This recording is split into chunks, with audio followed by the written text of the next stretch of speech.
guys, kembali lagi bersama gua di Sakahayang Review. By the way, apa kabar kalian para penonton setia Sakahayang? Semoga kalian baik-baik saja. Dan yang udah beli merchandise dari toko Sakahayang, semakin dibanyakin rezekinya. Tanpa basa-basi bau heos, kali ini kita akan melanjutkan sequel Paranormal Activity ke-6 yang berjudul The Ghost Dimension tahun 2015. Apakah film ke-6 ini akan lebih mengerikan? Apa malah bikin ceringe? Oke lah, daripada tebak-tebakan gak jelas, mending kita langsung saja ke pembahasannya. Dan jika kalian suka dengan channel ini seperti biasa, silahkan subscribe ya, biar gak ketinggalan video menarik lainnya dari Sakahayang. Sequel ini diawali dengan kembali memperlihatkan Dennis Dontol yang tewas dikertek si iblis pada film Paranormal Activity ketiga. Setelah menghabisi Dennis, Nenek Lois langsung membawa anak-anak ke lantai 2 untuk bertemu dengan rekannya yang bernama Ken. Kemudian, Ken langsung mendoktrin Katie dan Christine, di mana mereka merupakan anak terpilih yang akan mewujudkan impian Toby alias si iblis. Dengan begitu, saat dewasa nanti Christy akan melahirkan orok laki-laki untuk dipersembahkan, sementara Katie akan memiliki kekuatan untuk menjaga Christy. Setelah memberitahu mereka, Ken berencana untuk melakukan ritual pada Christy. Kira-kira ritual apa yang akan dilakukan oleh Ken? Kemudian, scene beralih pada sebuah vlog yang direkam pada tahun 2013. Dalam rekaman itu, si ayah yang bernama Ryan sedang merekam aktivitas putrinya yang bernama Lila. Namun tak lama kemudian, Lila yang mendengar kedatangan seseorang berniat mengeceknya. Rupanya pria berkumis Super Mario ini adalah adik Ryan yang bernama Michael, di mana ia datang untuk melihat rumah baru kakaknya. Sesaat kemudian, Michael pun disambut oleh istri Ryan yang bernama Emily. Rupanya saat ini mereka berencana untuk merayakan malam Natal bersama-sama.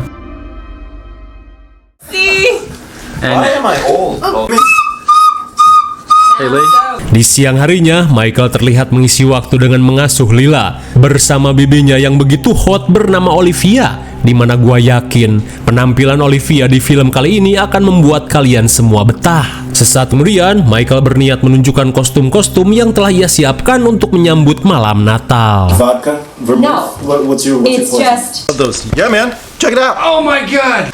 The costume. I thought it'd be magical. He does have a beard. It looks. Hey, step back.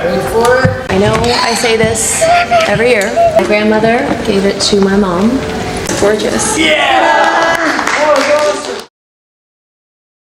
Di keesokan harinya, Ryan yang kewalahan berusaha meminta bantuan Michael untuk memasang lampu-lampu Agustusan. Di saat itu pula, Michael pun terperangah saat menemukan sebuah kamera jadul dan juga beberapa tip VHS yang begitu antik di dalam kardus. Cameraman! Di malam harinya, Emily pun terperangah saat melihat Ryan tiba-tiba memiliki kamera antik. Lantas Ryan mengatakan, jika kamera ini mungkin saja kepunyaan si pemilik rumah yang tertinggal saat pindahan. Namun di tengah pengetesan, perhatian Ryan teralihkan saat melihat distorsi aneh yang tertangkap kamera. Whoa. What? So weird. I'm seeing something.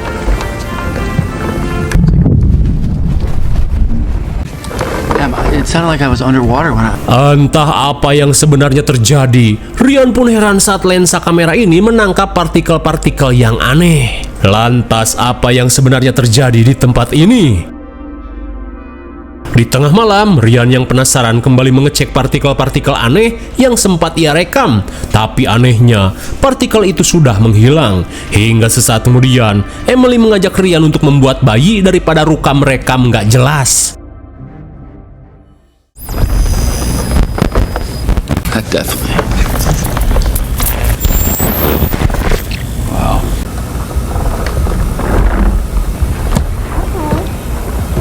Di hari berikutnya, Ryan yang kembali ngevlog seketika heran saat mendengar Lila mengobrol dengan seseorang. Melihat Lila yang sendirian, Ryan langsung menanyakan dengan siapa Lila mengobrol. Lantas Lila berkata jika dirinya sedang mengobrol bersama temannya. Di saat itu pula, Ryan pun kaget saat kamera ini kembali menangkap partikel-partikel aneh di samping Lila. Friend. Where's your friend? Di malam harinya, setelah melihat berbagai keanehan yang terjadi, Ryan mengajak adiknya untuk menonton kaset-kaset VHS yang ditemukan bersamaan dengan kamera ini. Sit back. Oh, Rupanya rekaman ini berisi persiapan pesta ulang tahun Katie yang sudah kita tonton di film Paranormal Activity ketiga.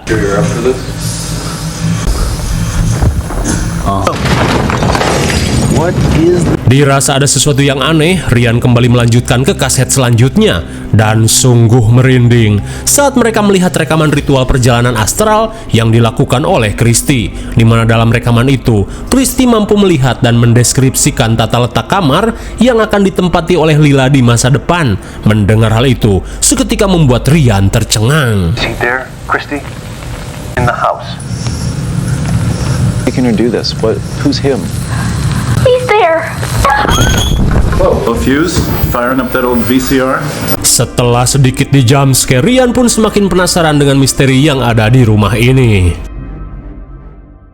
Hey, Hey, babe.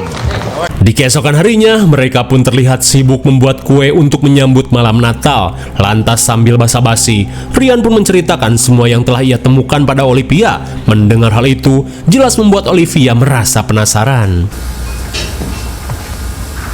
Sesaat kemudian, Olivia yang penasaran berniat untuk ikut melakukan penelusuran menggunakan kamera ini nanti malam.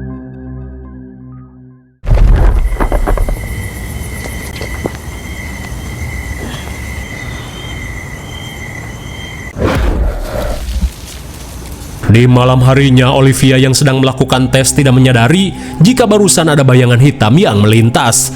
Lantas sambil membawa kamera, Olivia langsung melakukan penelusuran ke arah kolam renang. But I didn't say anything. oh there it is. Seketika mereka pun heran saat melihat jungkat-jungkit yang bergerak sendiri. Dan tak cukup sampai di situ, mereka pun mendengar suara air kolam yang kukucuprakan.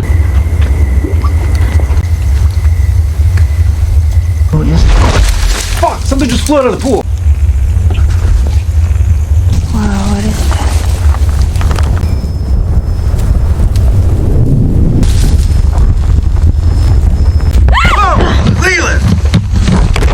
Baru saja menangkap penampakan astral, mereka pun kaget saat melihat Lila yang tiba-tiba berada di dalam ruyuk. Dirasa cuman ngelindur, mereka langsung membawa Lila ke kamar. Di tengah malam, Ryan yang terbangun tiba-tiba mendengar suara seorang bocil di dalam WC. Takut terjadi sesuatu pada putrinya, Ryan langsung mengeceknya.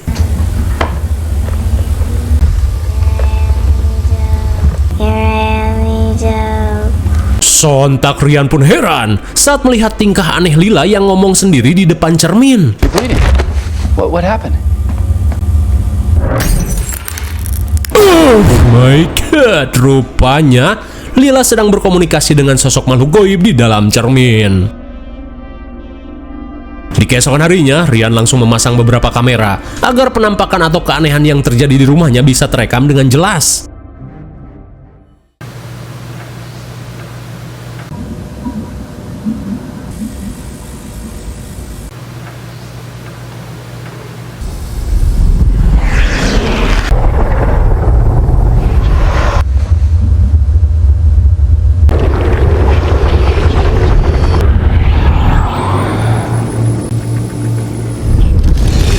Di malam pertama sungguh mengerikan. Akhirnya sosok ini muncul dengan menyerupai simbiot Venom, di mana ia terus saja memandangi Lila selama berjam-jam.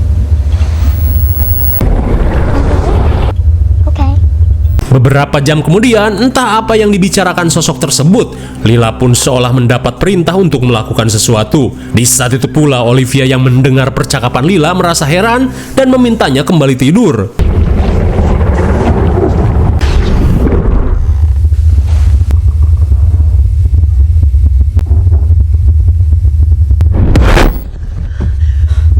Sontak Olivia pun kaget saat merasakan aura aneh. Dirasa nggak akan bener, ia pun berniat menceritakan hal ini pada Ryan. Di keesokan harinya, Lila yang sedang sarapan ditanyai tentang siapa sosok yang diajak Lila mengobrol. Namun Lila hanya berkata jika sosok itu adalah Toby. Mendengar nama Toby, Ryan yang teringat sesuatu langsung pergi ke studio. Setelah menonton rekaman, Ryan berkata jika sosok Toby yang dibicarakan oleh Lila berkaitan dengan dua bocil bernama Christy dan Katie di tahun 1988. Ryan pun merasa yakin jika saat ini si jurik Toby berniat melakukan sesuatu pada putrinya. Di malam berikutnya, Ryan kembali mendengar suara aneh di kamar Lila. Dirasa si jurik akan muncul, ia pun mengajak Michael untuk bergegas mengeceknya.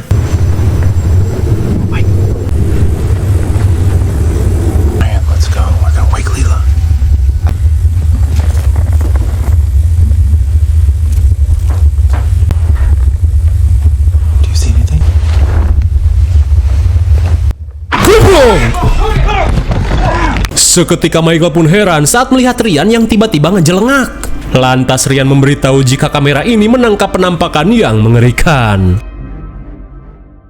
Di keesokan harinya, Ryan langsung memperlihatkan bebenguk si jurik yang semalam menerornya. Ia pun yakin jika jurik ini adalah sosok Toby yang sering menemui Lila.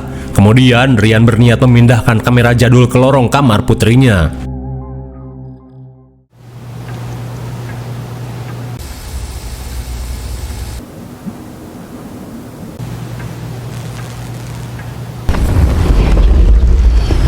Di malam ketiga, benar saja si jurik Toby simbiot ini kembali tertangkap kamera dan memasuki kamar Lila.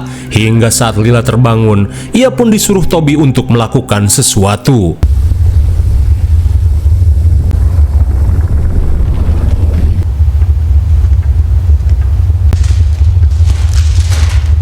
Rupanya jurik Toby yang ingin leluasa beraksi menyuruh Lila untuk membakar Alkitab yang ada di rumah ini. Hingga sesaat kemudian, Emily yang terbangun langsung menegur kelakuan gaje putrinya.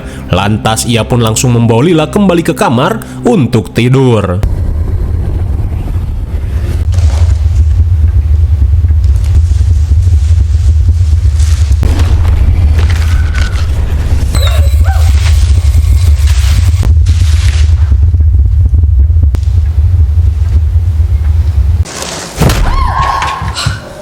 Di tengah keheranan, Emily pun kaget saat dirinya mulai mendapat teror dari si jurik.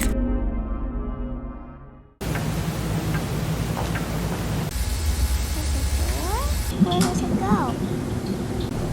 All I have to do is draw it?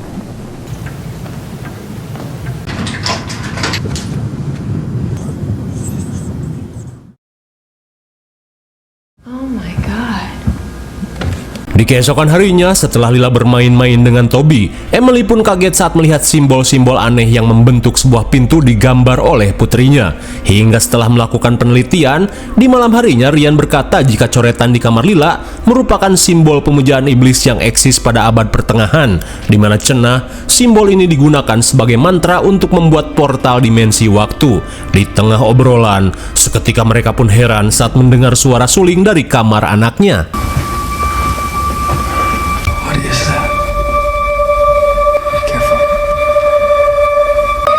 Wait. What the fuck? Calm down. Okay, good girl. Setelah menenangkan Lila yang semakin aneh, mereka pun mendengar suara gedebruk di ruang tengah.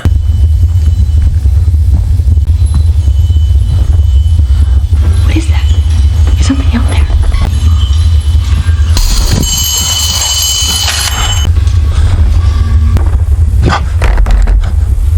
Sontak Ryan merasa ngeri saat melihat sosok Santa berdiri di depan pintu kamar Lila. Dirasa Michael sedang ngeprank, Ryan berniat menghampirinya.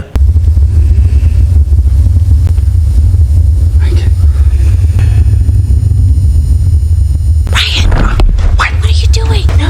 There was somebody. Loh, kok hilang? No, I don't.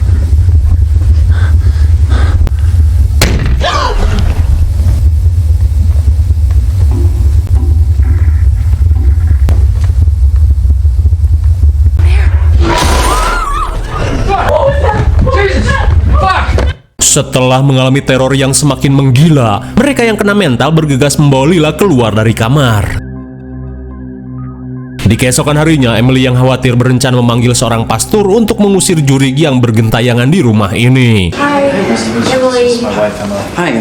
Singkat waktu, mereka pun merasa lega saat melihat kedatangan pastor botak yang bernama Todd. Tanpa basa-basi, Ryan langsung mengajaknya ke studio guna menceritakan semua yang keluarganya alami. It started out small, right? And I thought, and look at this dark figure that moves. Either of you ever experienced anything? Setelah melihat dan mendengar penjelasan Ryan, Todd merasa jika saat ini Lila sedang diincar oleh sosok iblis. Mendengar hal itu, Emily yang panik berniat mengajak keluarganya untuk pindah saja dari rumah ini. Akan tetapi, Todd memberitahu jika iblis seperti ini akan terus mengikuti kemanapun targetnya pergi. Jadi pindah rumah bukanlah solusi. Setelah menjelaskan hal itu, Todd langsung mengecek kondisi Lila. Is your friend?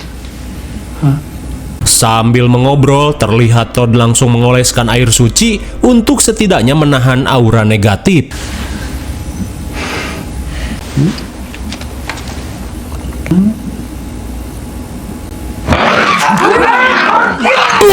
My God, sontak mereka pun panik saat melihat Lila tiba-tiba mengokop Todd. Dirasa ini masalah serius, Todd berencana pergi ke gereja untuk membawa persiapan melakukan ritual pengusiran setan. Maka dari itu, Emily diminta untuk menunggu sampai dirinya kembali. Di malam harinya, Emily yang khawatir memutuskan untuk tidur di kamar Lila.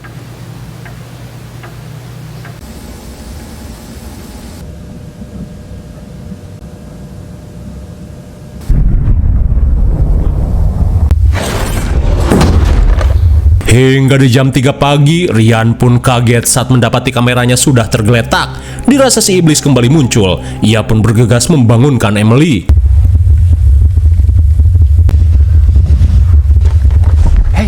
Melihat Lila terbangun, Ryan meminta Emily untuk menunggu sementara ia akan mengecek ruangan lain. Hingga di tengah pengecekan, Michael yang terbangun menanyakan apa yang sedang terjadi. Namun tanpa ia sadari, sosok Toby mulai mengincar mereka. Stay calm.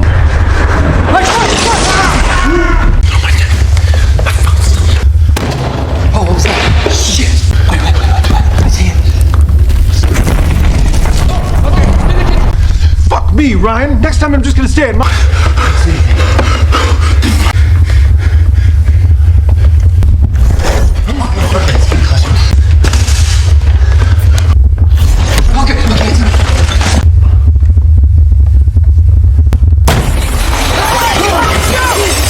Sontak mereka pun syok parah saat iblis ini semakin lama semakin menggila. We're gonna take care of your sister, other special people just like you. Di keesokan harinya, Ryan dan Michael berencana pergi ke perpustakaan kota untuk mencari informasi tentang sekte yang ada dalam rekaman kaset. Sementara Emily mau tidak mau harus menunggu Lila sendirian di rumah. Let's go downstairs and play. Saat Ryan dan Michael pergi, Emily yang merasa ngeri berniat mengajak Lila bermain di luar sambil menunggu Olivia pulang. Akan tetapi, Lila yang mengaku sedang bermain dengan Toby memilih untuk tetap di kamar.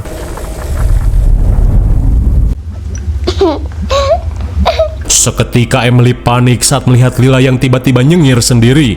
Dirasa si iblis kembali muncul. Emily yang penasaran berniat mengeceknya menggunakan kamera jadul.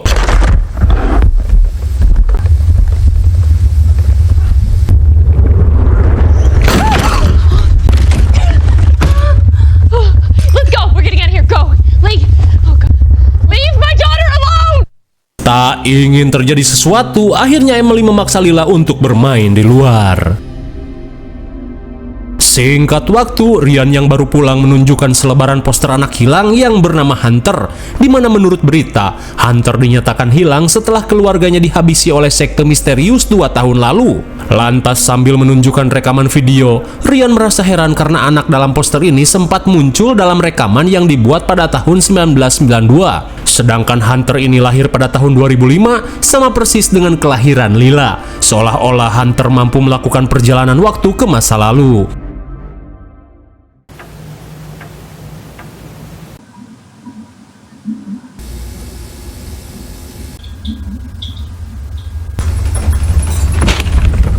Di malam ke-7, Lila pun terbangun setelah mendengar suara gemuruh dari balik tembok.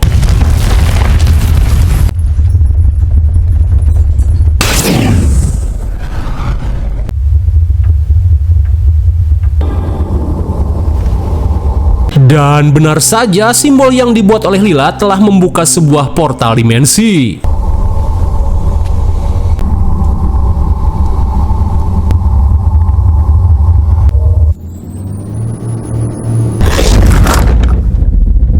Kira-kira kemanakah portal tersebut mengarah?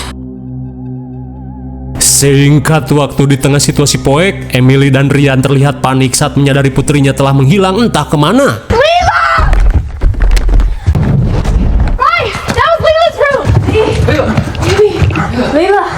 Namun anehnya tiba-tiba saja Lila sudah ngejogrok di atas kasur dengan kondisi pelangak-pelongo. Di malam berikutnya, saat orang tua Lila menjemput pastur botak, Olivia dan Michael yang sedang berjaga merasa khawatir saat mendengar suara cakaran di kamar Lila. Lila? Dad. Answer me. Where's your mom and dad? Rupanya, suara itu berasal dari Lila yang sedang berusaha membuka portal hingga tangannya berdarah. Beberapa saat kemudian, setelah Pastor Todd datang, ia pun berkata jika saat ini mereka harus melakukan ritual pembasmian setan karena ritual pengusiran tidak akan berhasil untuk kasus seperti ini. Mendengar hal itu, mereka yang tidak ingin kehabisan waktu bergegas memulai persiapan. We need to soak those sheets in this holy water. Your daughter was born on June 6th. Sebelum ritual dimulai, Todd berniat merendam spray menggunakan air suci, di mana nantinya spray ini akan mampu memusnahkan si iblis. Sementara di lantai bawah, Michael dan Olivia berusaha membuat simbol ritual. Okay, complete the key. Make sure it's straight. Sheets and holy water, bring it over to this side here. Perimeter, all around the perimeter. Saat guncangan mulai terasa, Todd meminta yang lainnya untuk fokus pada ritual.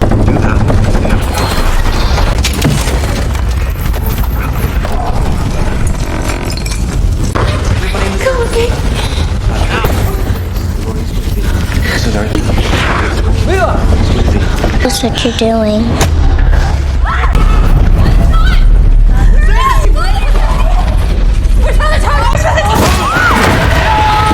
Oh my god, seketika mereka pun panik saat Pastor Todd tewas ditarik si iblis.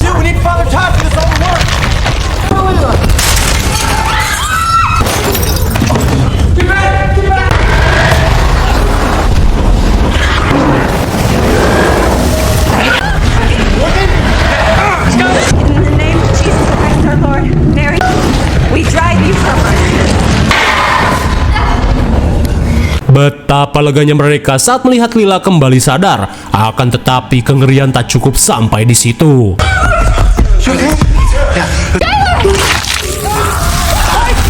Sungguh mubazir, si seksoi Olivia pun harus tewas bersama Michael.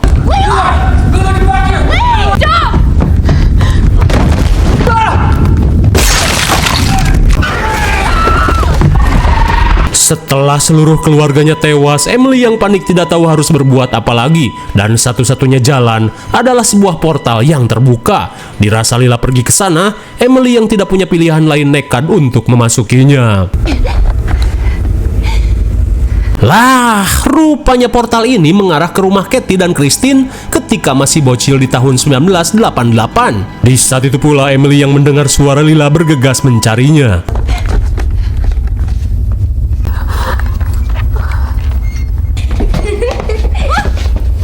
Di tengah pencarian, Emily pun kaget saat melihat sosok Katie bocil. Kemudian, Katie berkata jika semuanya sudah terlambat karena kegelapan akan segera tiba. Di tengah kebingungan, Emily pun berusaha menanyakan keberadaan Lila.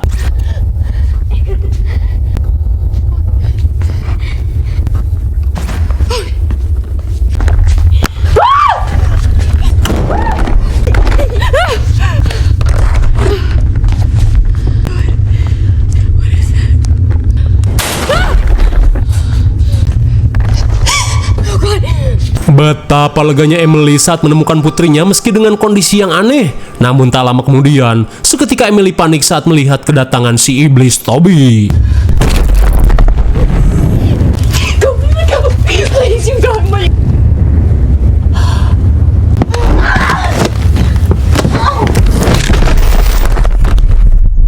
Sungguh malang, Emily pun harus tewas setelah dicekek si iblis. Kemudian, si iblis langsung mengajak Lila pergi entah kemana dan tak mau tahu juga. Lalu, film pun sudah berakhir. Bagaimana, film yang cukup mengerikan bukan? Tidak perlu dijelaskan lagi karena sudah jelas. IMDb untuk film ini adalah 4,6. Semakin menurun bukan? Ya iyalah, orang di milking mulu sampai ceritanya amburadul. Mungkin segini saja review dan pembahasan film Paranormal Activity Ghost Dimension 2015. Jangan lupa like dan subscribe supaya kalian tidak ketinggalan jika ada video menarik lainnya dari Sakahayang. Thanks for watching and see you on next video. Bye-bye.